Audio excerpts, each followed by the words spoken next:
أعوذ بالله من الشيطان الرجيم. بسم الله الرحمن الرحيم.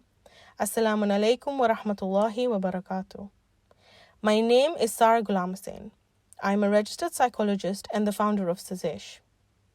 I was approached by the AFWB to shed some light on mental well-being through the life of our Islamic role models. In the first session, we explored mental well-being through the life of Bibi Fatima alayhi salam, by looking at her parental attachments, her knowledge, and her social justice. In this session, we hope to unfold even more aspects of mental well-being by looking at the life of Imam Ali alayhi salam. Now, mental well-being is closely linked to one's character, and character is made up of many attributes. We all know that Imam Ali has the best of characters to date in all of humankind. He has shared many of these attributes in his book, the Nahj al-Balagha, and through the course of his life. In this presentation, we will discuss one such attribute: self-responsibility. What is self-responsibility? It means having the ability to respond or to be held accountable for your own actions. Now, why is self-responsibility a very integral part of mental well-being? To answer this question, we will look at three different aspects of self-responsibility: self-deception, the ego, and self-worth. Let's start with self-deception. Self-deception means when you are lying to yourself. Imam Ali alayhi salam has said, "O you who are deceived, the world has not deceived you, but you have deceived yourself." There are many interpretations of this. However, I would just like us to focus on two. Number one, we can deceive ourselves by personal choice. We are ever ready to blame the world or anybody else for why we lie. But the truth is, we can lie to ourselves to protect our pride and our dignity, to save face in front of others. We can feel so afraid of being humiliated or thought badly about that we would rather deceive ourselves when we actually make a mistake. For example, when an argument happens between two people, and one of them has the fear of being blamed or humiliated, that fear can make them fabricate what happened in their mind. This is very unhealthy for the mind because you are consciously moving away from the truth. When you retell this experience to others, you can add a lot of mirchi and masala and things that are not the truth. With time, you can even begin to change the truth of a situation unconsciously. The second way self-deception can occur is through our experiences. Our experiences can sometimes cause us to deceive ourselves. Sometimes our circumstances are such that we subconsciously lie to ourselves. For example, when we live in an environment where we are always undermined, we're always questioned, we're always second-guessed, when we constantly hear things like, "You are wrong," "You are dumb," "You don't know anything," or "You are so slow." In this way, we can start to believe these things and unconsciously begin to tell ourselves another truth.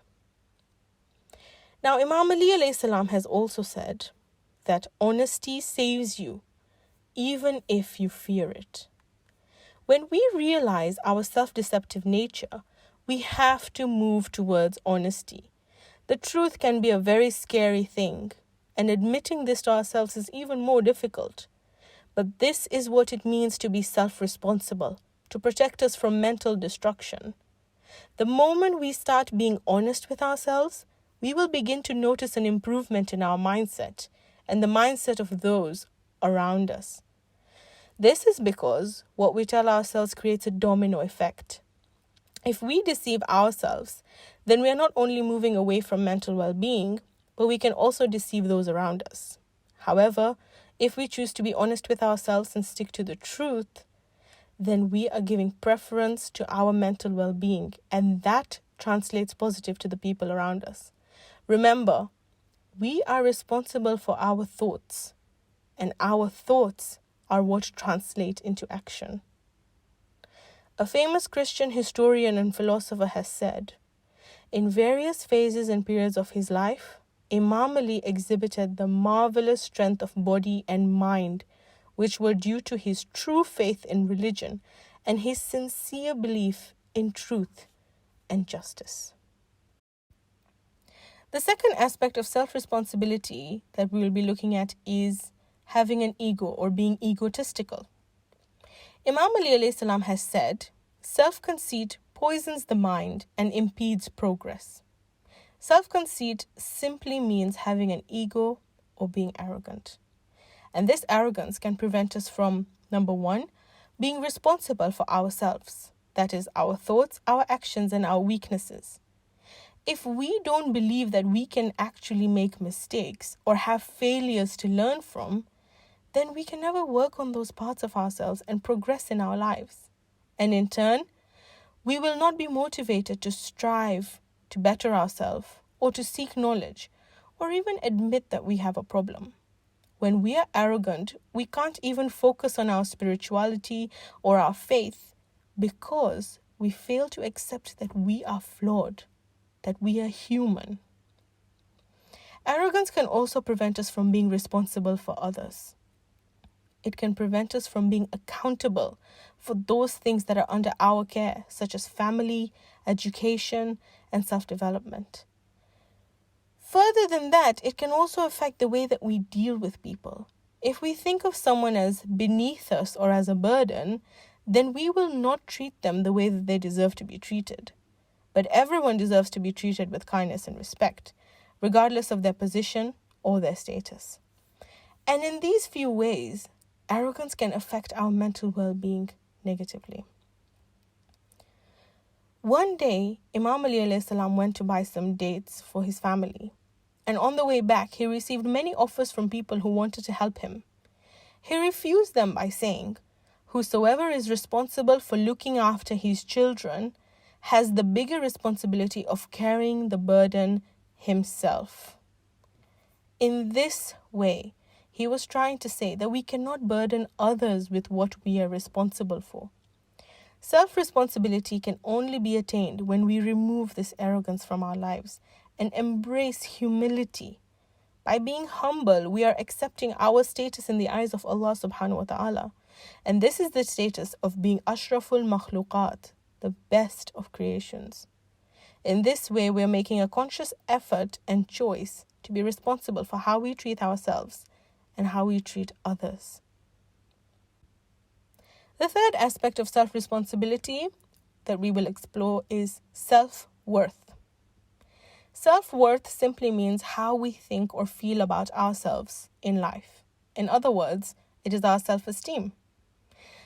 Imam Ali alayhi salam has said, "Do not belittle yourself by giving your soul to serve others, because you are born free." Now, when we don't realize our self-worth, we are actually imprisoning ourselves in our own cages. When we feel that we are not important enough or we are unworthy, then we won't stand up for ourselves. For example, if somebody forces you to participate in something that you do not believe in or that you don't agree with, then by agreeing to do it, you are actually lowering your self-worth because you are only doing it to please them. It's okay to say no when you feel uncomfortable or when you feel pressured into doing something that you don't believe in. When we're not able to recognize our self-worth, we can also begin to feel insecure. For example, when we worry about what others think of us, or when we begin to view ourselves through another person's eyes rather than our own, even though that may not be the truth about us. However, Allah subhanahu wa ta'ala has given us free will, and that is exactly what Imam Ali is referring to here. This means that even by choosing not to give ourselves time, or not to stand up for ourselves, or not to recognize how important our well-being is, then we are still ultimately the ones making that decision. It's our choice. We have to live for ourselves, not for other people. Imam Ali has also said, "He who realizes the greatness of self-respect will succeed in harnessing his carnal soul." Imam Ali has clearly said that finding our self-worth will enable us to better ourselves because we will be motivated to control our actions and our desires.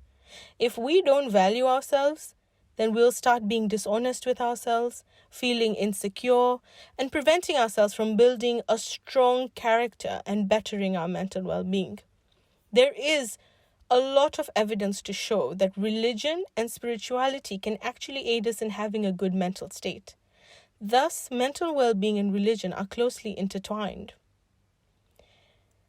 One of the main purposes in life is to better ourselves and to better our society. Imam Ali has always urged us to think about our freedom, but this freedom puts a lot of responsibility on us. When we choose to become more honest with ourselves, to embrace humility and accept our value as Ashraful Makhlukat, the best of creations, with free will, then we are actually taking steps to become more responsible for our thinking and our actions. This leads to better our mental and spiritual well-being at the same time. Wassalamu alaikum wa rahmatullahi wa barakatuh. Disclaimer. This presentation is the property of Sister Sarah Gulamhusein and has been loaned to the Africa Federation Women's Board with her permission. This presentation cannot be shared without the consent of the Africa Federation Women's Board and Sister Sarah Gulamhusein. In the event of any confusion or question, kindly get in touch with the Africa Federation Women's Board Jamaat representative, who will then forward all queries to Sister Sarah personally. Thank you.